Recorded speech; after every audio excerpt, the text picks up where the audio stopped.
ఆంధ్రప్రదేశ్లో కరోనా కేసులు పెరుగుతున్నాయి. ప్రస్తుతానికి 4 చనిపోవడంతో ప్రజలలో ఆందోళన వ్యక్తమవుతుంది. ఈ నేపథ్యంలో ఏపీలో కోవిడ్ కేసులపై ఏపీ వైద్య ఆరోగ్య శాఖ మంత్రి సత్యకుమార్ యాదవ్ స్పందించారు.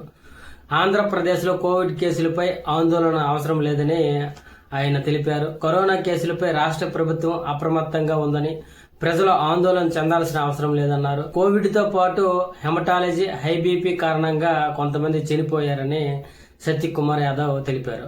గడిచిన 20 రోజులలో కేరళలో 115 కేసులు, అలాగే కర్ణాటకలో 64 కేసులు, తమిళనాడులో 39 కేసులు, ఆంధ్రప్రదేశ్లో 13 కేసులు పాజిటివ్ గా వచ్చినట్లు తెలుస్తుంది. అదేవిధంగా ఆంధ్రప్రదేశ్ లో జూలై 16వ తేదీ నాటికి 12 కోవిడ్ కేసులు నమోదైనట్లు ఆరోగ్య శాఖ గురువారం వెల్లడించింది. జూన్ నెల 26వ తేదీ నుంచి జూలై 16వ తేదీ వరకు 4 జిల్లాలలో ఈ కేసులు నమోదైనట్లు తెలుస్తుంది. కరోనా పాజిటివ్ గా తేలిన వారిలో 4 చనిపోయినట్లు వెల్లడించారు.